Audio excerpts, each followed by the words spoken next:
I accidentally baited lurers in this video, but I want to start the story from the beginning. A semi-related topic that takes a completely unexpected turn. Because RuneScape Gold holds a black market value in real US dollars, all sorts of schemes pop up across the game to take that gold from players to sell for real money. A group of players who used to have such a scheme reached out to me and told me a lot of them had quit RuneScape and wanted to finally expose it, especially since a lot of other players were still making a lot of gold doing it. The scheme is skull tricking players in the wilderness. This group of players provided me hundreds if not thousands of screenshots of loot from players they had skull tricked. I only went through the first few dozen or so, but as you can see, players fall for this all the time, maybe only losing 20 mil, but some up to over a billion GP when they end up losing a twisted bow. I know everyone has their own opinion on skull tricking, but turning it into your day job, tricking hundreds of players out of losing high valued items and selling them for real money is definitely just not it. The group told me when they were still doing this a lot over quarantine, a solo person in their group were getting over 200 mil per day easily, and mediocre loot for a 3-man team was over 500 million GP per day. Posting those kind of numbers, they had to automate the skull tricking process a little bit. Mainly, they needed to find a lot of players in the wilderness with expensive items. Just like lots of other shady groups, they used a scouting bot. These bots would hop through a lot of different locations in the wilderness and ping their Discord channels with usernames of players, their world, and the amount of expensive gear they had. I decided to go undercover with some really expensive gear in the wilderness to see if I could find one of these skull tricking operations. I wanted to eventually bring a twisted bow into the wilderness, but I didn't want to borrow a twisted bow from anyone, so I bought a lot of RuneScape bonds. And I couldn't have done it without the sponsor of today's video. At this point, a lot of you have probably heard about Raid Shadow Legends. Raid has a whole world of epic champions, all of which have their own unique faction. You can use my links in the description below to download Raid yourself to your mobile phone or PC. Let's take a look at the first faction you meet, the Banner Lords. The Banner Lords are one of the few completely human factions, and their designs are based on the feudal knights of medieval Europe. When we meet them, they've just launched a war against their old allies, the High Elves. Here are some of the most epic Banner Lord champions. My favorite is Septimus because of his epic armor design. My personal favorite part about Raid is summoning new champions. Pretty epic. Raid just released 11 new champions and 200 brand new missions to complete, and if you finish them all, you'll get an exclusive legendary champion as a reward. They also added 5 tough new levels to almost every single dungeon in the game. It's never been easier to get started in Raid, so what are you waiting for? Go to the video description, click on my links, and support my channel by downloading Raid today. I'll see you in game.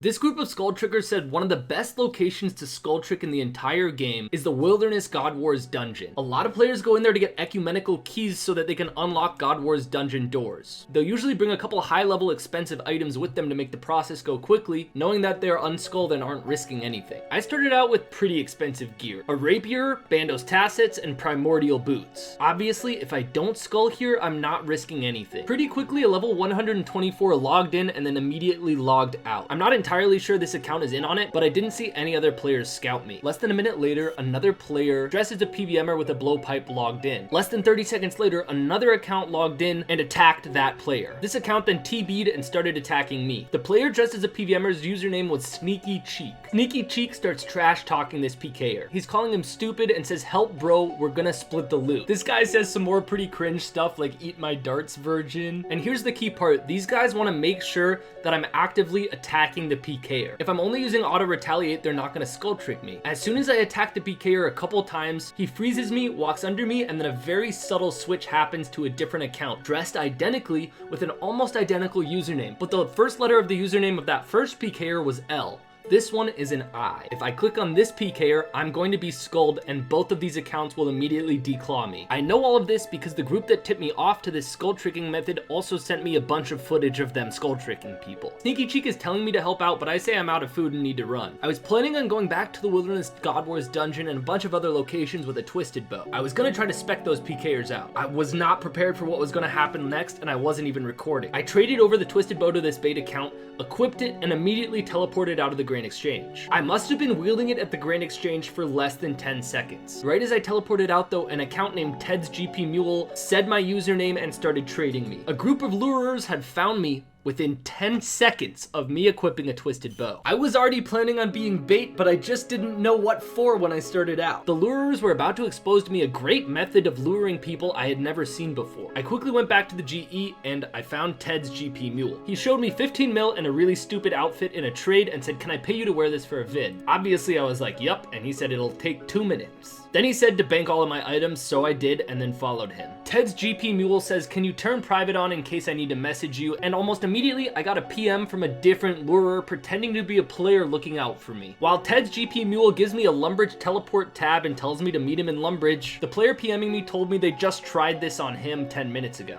And then he literally told me, "Sir Pugger, he's doing the avarice thing Sir Pugger and KempQ made a video about." I made that video over a year ago, and they're using it in a script to lure people in 2021. Meanwhile, Ted's GP mule takes me to the second floor of Lumbridge Castle and tells me to go to World 337, a high-risk PvP world. The player PMing me is telling me he tricked this guy out of 20 million GP. Then he says they made me lose a skull on a PvP world to make me feel safe with 3 items, but then traded me 20 million GP with the Amulet of Avarice and asked me to wear it with my twisted bow on. Basically, this lurer is trying to convince me that he made 20 million GP, and as long as I don't equip the Amulet of Avarice, I won't be skulled and I can just take the gold. But remember, he's in on the lure, and that's not what actually happens. But then he brings Sir Pugger back into it and says all I did was take the GP he traded with the amulet and log out like Sir Pugger did. Now is a good time to remind you guys, the lurers will see this video and change their lure to try to trick you based on this video. So don't try to outsmart them. Ted's GP mule says we have to get rid of my skull. It looks so bad for the video. So then a level 122 logs in and I'm supposed to attack it, he kills me, and I lose my skull. I'm then told to meet Ted's GP mule back at the Grain Exchange, and he takes me over to Blast Furnace. He gives me a bunch of Zamorak brews to lower my hit points, and now says since you aren't skulled, you'll have your 3 best items for your video, and then I'll trade you 15 million GP with that stupid golden outfit. I started asking basic questions and the whole lure fell apart. I said, "Can we go to a regular world?" And Ted's GP mule said, "Why would we do it in a regular world?" I said, "Because then I wouldn't need to lose skull." And he just says, "Because it's video rules, can you just listen, sir?" And I said, "What's your YouTube channel?" And he didn't tell me. But I was curious. The other lurer PMing me was telling me that I would be safe if I took out my items, and it's the Amulet of Avarice that I would be traded that would get me skulled. But I knew the guy PMing me was in on the lure. That means in the luring script, I would lose my stuff before I got any Amulet of Avarice. Now these guys have an active blacklist of people they tried to lure but it didn't work on. I didn't want to be on the blacklist because I wanted to bait them again. I made some excuse that I had to go and logged out. I needed to test something. Basically, I needed to test what this lure actually relies on. If I'm unskulled but before I equip an Amulet of Avarice to skull I lose my items, how do I lose my items? So I recreated this scenario on 2 low-level accounts. I got one of the accounts to unskull and then only took 1 item out, Wizard Boots. I then killed the unskulled account that has Wizard Boots on it, and the account drops Wizard Boots. I'm guessing a lot of the PKers out there who go to the high-risk PvP world already know this, but if you do lose your skull on the high-risk PvP world, you still lose all of your items. So if I had taken out any high-value item from the bank without a skull, the lurers would log in and one-hit me and take all my items. I'm guessing there are a lot of unsuspecting PVMers out there who don't know about this mechanic. I wanted to bait the lurers again, but I wanted to see how quickly it would take for them to find me again at the Grand Exchange in a completely random world. I equipped the Twisted Bow a couple seconds before turning this recording on, and it took 24 seconds for a lurer to start a lure on me. They must have dozens of scouting bots. There wasn't much different about this lure attempt, although the account that killed me in Lumbridge actually had an Infernal Cape. They usually buy accounts with a lot of progress on them to seem more credible. The only other difference was I was given a skills necklace and told to go to the Woodcutting Guild and then taken down to the bank near the sand crabs. This time the level 6 showed me 64 million GP on a level 6 account in a PvP world. Obviously I had to try to kill it. I made a quick excuse that I had to go do chores and that I'd be on in an hour. In the meantime, I made a low level 10 HP Mage Pier. I hopped back on 45 minutes later and obviously the lurers still wanted to try it on me. But when I went to kill the low level account, it was pretty clear this had been tried on them before. The level 6 tabbed in like 2 game ticks. Even after that, they still tried to continue with the lure. I started hinting that I was gonna make a video, and that's when they told me to go kill myself. These are the most toxic people in RuneScape. Now, lurers in RuneScape are always coming up with different ways to lure people. Another one of the most popular methods these days is using client plugins to change the graphics on your screen. Basically, there'll be some sort of anti-scam luring script, kind of like what I already showed in this video. In this script though, they add you on Discord and start screen sharing with you. They tell you need to go to a specific position in game to try to anti-lure the other lurers. They're screen sharing on Discord with you, and on their screen you can see that they're in a safe zone. It's really just a client plugin that changes the graphic to show that it's a safe zone. An unsuspecting player then logs in with a bunch of items in what they thought was a safe zone, and clearly it's not. There's a plugin called TOB Helper, and lurers tell a PVMer they want to help teach them raids. They tell them to install this plugin, it'll help them out. The PVMer gears up and they tell them to meet them in, let's say, world 305.